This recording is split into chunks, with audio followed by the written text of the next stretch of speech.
but nonetheless, and so thanks for everyone making the effort to come down.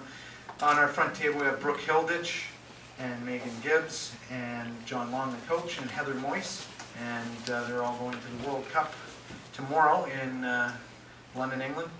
So we'll just ask some background questions. Brooke, you're a school teacher in secondary school in Mississauga, and you get to sort of help develop the game of rugby, and you coach it. From your time being in Teachers College and being involved with the sport, have you seen the growth of the sport happen up there? Definitely, it's grown quite a bit, even since if I think back to when I played high school rugby, there's maybe only 6 teams in the region, and now there's about over 30 girls teams in the region. So it's definitely grown a lot. It's fun to be at the grassroots levels and teach the game to girls that have never played before.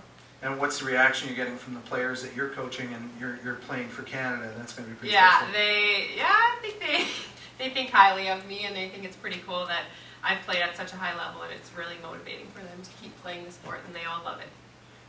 Megan, family, friends, people you work with, what are they saying about, you putting a big chunk of your life on hold for this goal, and it's got to be pretty special? Yeah, I've actually been really lucky in terms of the support I've been given. For the last 3 years, I worked in an office in finance at a hospital up in Barrie, and they kind of say, well, rugby's your priority, so when you gotta go, you gotta go.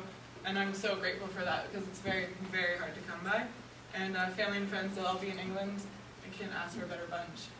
Oh, that's great. And we know this face from 2006, Heather Moyse at the end. We'll talk to John in a moment. Heather, it must be great to have you back in the fold, a bit back with your teammates, and you've met a lot of new faces coming back after 2 years away. How's the transition been? Transition has been just as difficult as I thought it was going to be physically. I was expecting a really tough transition, but I think mentally it was the hardest transition of the whole thing for me. But it was phenomenal coming back. I think the whole first few days, just that Olds camp, stressed me out. When we were out in BC, same thing. It was rough until the girls were great. The girls were supportive. It's awesome. Some of them are my best friends. Some of them I just was meeting for the first time ever. So it was interesting to come back and play with girls that I've never played before on a national team. Usually, at least I would have played against them or known who they were. But coming out of nowhere, it was fun actually to play with new players. By all of the stresses and everything, as soon as you step on the field for a game, that's kind of when they melt away. You forget about the stuff that's outside those white lines, and you just play. So it was just fun to get back out there. And you're not bringing anything special with you, and you carry on the medal staying at home? No, I have no events that I need to bring that to, so I'm going as a rugby player, not as a bobsledder. So that's excellent. John, it's been a long journey for you getting this team ready, but beating the Americans twice in June really showed that things are working well, especially that second victory. Yeah, like I say, the effort the girls have actually put into playing the game and working forward has just enabled everybody to sort of come forward and come together as a group. We knew we had the players to do well.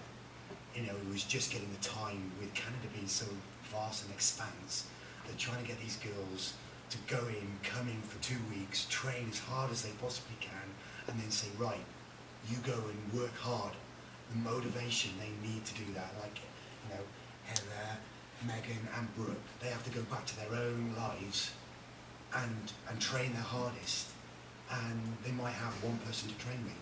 If that isn't a motivation to go when these girls get together to play, then it makes my job easier. They come in, like Heather says, they get on the field, they play. And you can see from the results, the US, they came in, they played, and that's all I can ask.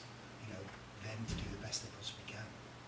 All right, well, we're real excited and hope everything works out the way the master plan says it should, but it's going to be